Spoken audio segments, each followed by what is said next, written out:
Georges Fenech, un magistrat et un combat, celui contre les sectes. Juge d'instruction à Lyon au début des années 90, il va mener 5 ans d'investigation après le suicide d'un adepte de l'église de Scientologie. C'est le premier procès de cette envergure contre une secte en France. Grâce à son travail, 27 prévenus seront renvoyés devant le tribunal correctionnel et plusieurs condamnés. Salut camarade. Bonjour. Au groupe d'études sur les sectes de l'Assemblée nationale, Georges Fenech est un ancien camarade. PS, PC, UMP, peu importe, plusieurs se sont fendus d'un communiqué pour saluer la nomination de l'ancien député de droite à la tête de la mission interministérielle de lutte contre les dérives sectaires. J'apprécie les gens courageux.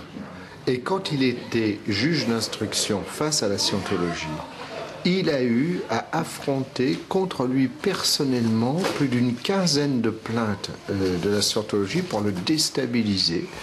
Julian Migenes-Johnson, scientologue bien connu, qui est dans le showbiz en même temps, on ne sait pas trop ce qui lui rapporte le plus, si c'est la Scientologie ou le showbiz, avait traversé l'Atlantique pour faire une conférence de presse contre Georges Fenech, qui d'ailleurs avait été convoqué chez le procureur de la République à l'époque.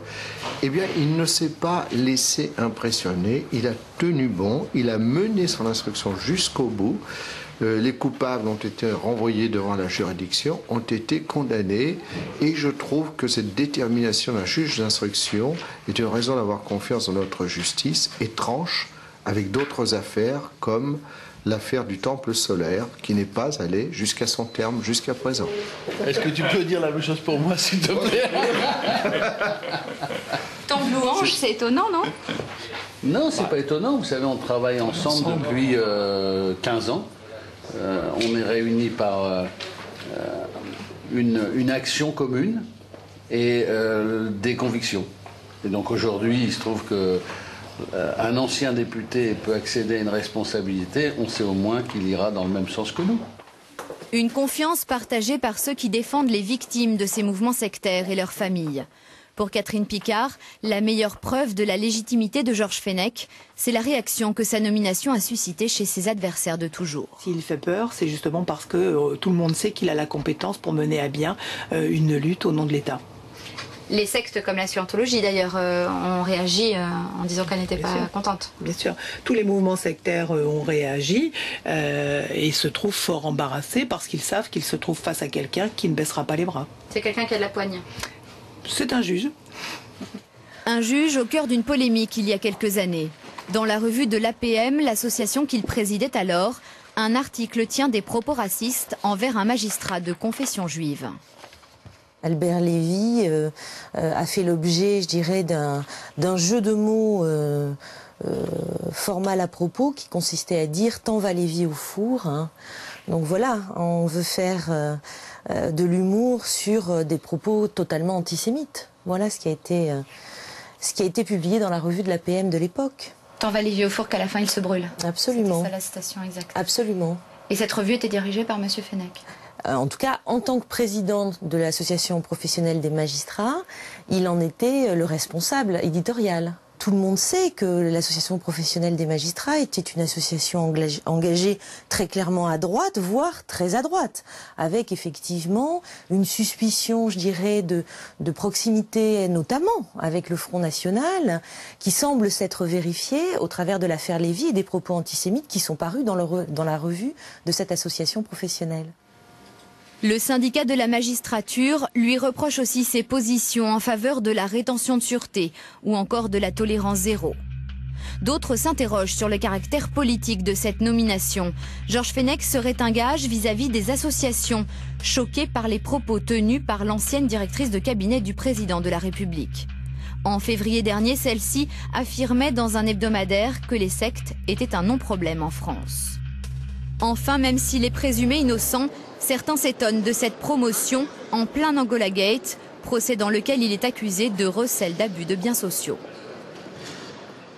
Voilà, avant de prendre la première question SMS, il faut qu'on fasse le point sur ces 4 questions, parce qu'on vient de vous donner une tâche importante, celle de présider la Miviludes, et que si d'emblée le président est contesté, ça pose des problèmes pour la stabilité de l'entité en tant que telle. Je résume en 4 mots, parce qu'il y a 4 chapitres.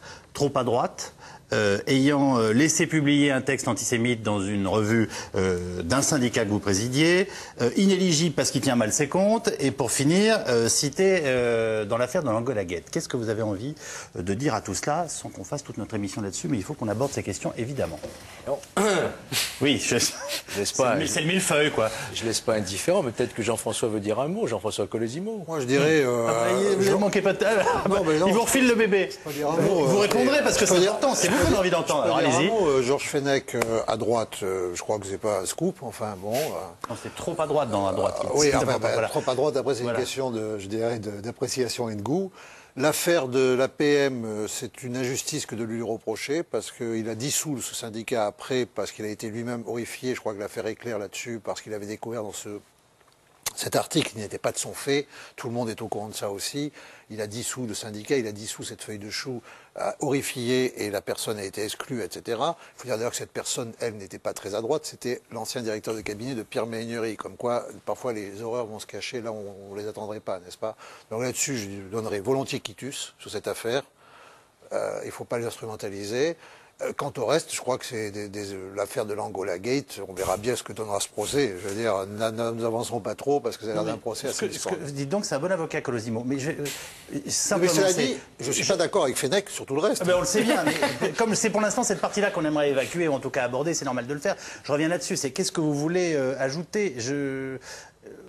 Vous allez être attaqué alors que vous êtes à un poste très important. Donc voilà, c'est le moment de... Mais Yves Calvi, je suis un responsable public. Je dérange des intérêts, différents intérêts d'ailleurs. C'est pour ça que je fais l'objet d'attaques. Mais ça fait partie, je dirais, du métier. Hein. Je ne suis pas, en ayant accepté la présidence d'Amiviludes, je savais très bien à quoi je m'exposais, mais je voudrais rassurer tous ceux qui me font confiance en leur disant que ça ne m'émeut pas.